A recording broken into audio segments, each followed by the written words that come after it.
केदारनाथ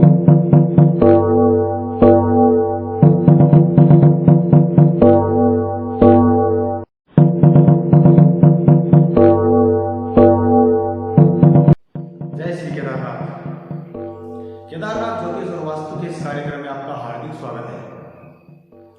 आज का जो मेरा विषय है वो है घर में सीढ़ियां कहाँ पर हो। इसको समझाने के लिए मैं आपको वास्तुपीठ कागज पर लिखकर बताता हूँ। दोस्तों, वास्तु में मुख्यतया 8 दिशाएं होती है, 4 दिशाएं और 4 उप दिशाएं। आपकी जानकारी के लिए मैं बता दूं, ये पूर्व दिशा, ये उत्तर दिशा, ये पश्चिम दिशा और ये है दक्षिण दिशा। दक्षिण और पूर्व के कोण को बोलते हैं अग्निकोण। पूर्व और उत्तर के कोण को बोलते हैं ईशान कोण। उत्तर और पश्चिम के कोण को बोलते हैं वायव्य कोण। पश्चिम और दक्षिण के कोण को बोलते हैं नैऋत्य कोण। अब प्रश्न यह है कि हम घर में सीढ़ियों का निर्माण इन दिशाओं में कहां पर करवाएं। अक्सर मैं देखता हूं बहुत से लोगों के घरों में ईशान कोण में सीढ़ियां बनी होती है, जो बिल्कुल भी वास्तु सम्मत नहीं है। ऐसी सीढ़ियों के कारण घर के मुखिया को मेजर हेल्थ प्रॉब्लम रहती है, जैसे गंभीर मानसिक बीमारी, ब्रेन हेमरेज, ब्रेन ट्यूमर, घर में आर्थिक नुकसान, लकवा जैसी बीमारियां घर में सीढ़ियों की वजह से हो जाती है। ईशान कोण में सीढ़ियां होने से घर के मुखिया को बहुत परेशानी का सामना करना पड़ता है। उत्तर दिशा में सीढ़ियां और पूर्व दिशा में सीढ़ियां वास्तु के अनुसार वर्जित मानी गई है। वास्तु के सम्मत जो सीढ़ियां हैं वो होनी चाहिए दक्षिण दिशा में या पश्चिम दिशा में। भवन में रहने वाले भवन मालिक को आर्थिक सुख समृद्धि और जीवन में उन्नति के मार्ग प्रशस्त कराती है। अगर आप दक्षिण दिशा में सीढ़ियां बनवाना चाहते हैं तो अग्नि कोण को छोड़कर दक्षिण दिशा में नैऋत्य कोण तक आप सीढ़ियों का निर्माण करवा सकते हैं, जो कि वास्तु सम्मत है। फिर आप पश्चिम में भी सीढ़ियों का निर्माण करवा सकते हैं, वायव्य तक।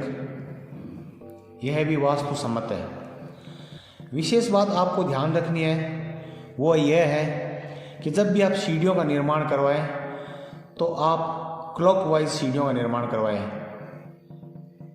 एंटी क्लॉकवाइज सीढ़ियां भी वास्तु सम्मत नहीं होती। अब मान लीजिए आपकी सीढ़ियां ईशान कोण में बन चुकी है, तो इसका क्या उपाय हो।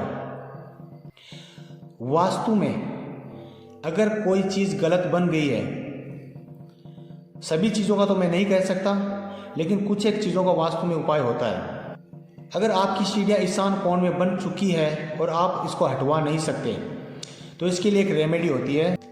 आपको वास्तु के 2 कछुए लाने हैं। जो सबसे नीचे की सीढ़ी होती है वहां पर वो दोनों कछुए स्थापित करने हैं। इसमें ध्यान रखने वाली बात यह है कि कछुओं का मुंह आमने सामने होना चाहिए।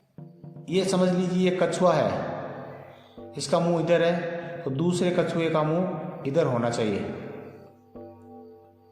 और उस सीढ़ी के नीचे कछुए को इस प्रकार स्थापित करना चाहिए कि पूरी सीढ़ी का वजन इस कछुए की पीठ पर हो।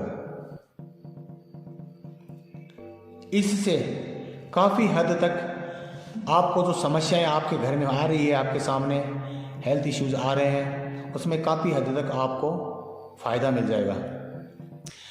पूर्व दिशा में भी अगर आपकी सीढ़ी बन चुकी है तो भी उसका यही उपाय आपको करना पड़ेगा।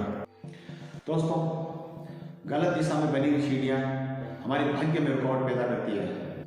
जिस प्रकार से सीढ़ियां हमें ऊपर ले जाने का काम करती है, ठीक उसी प्रकार गलत दिशा में बनी हुई सीढ़ियां हमें नीचे लाने का काम भी करती है।